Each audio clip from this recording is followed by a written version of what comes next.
চকরিয়া পৌরসভার ৫ নম্বর ওয়ার্ডের নির্যাতিত বিএনপি পরিবারের পাশে পৌর বিএনপির সাধারণ সম্পাদক মোহাম্মদ আব্দুর রহিম।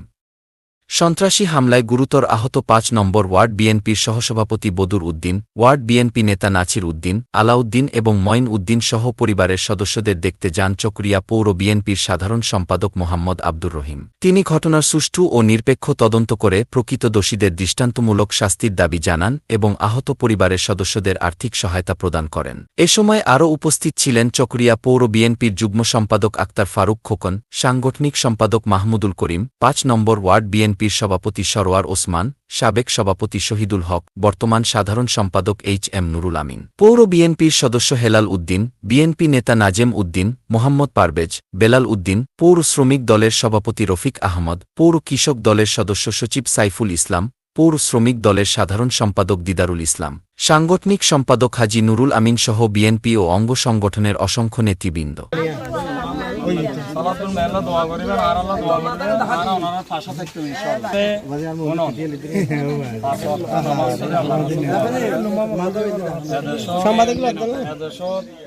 ন্যায় বিচার প্রতিষ্ঠা অন্যায় জুলুম অত্যাচার এদেশত বিলুপ্ত যাবে ইনশাআল্লাহ। এদেশত অন্যায়কারী জুলুমকারী অত্যাচারকারী বিলুপ্ত যাবে।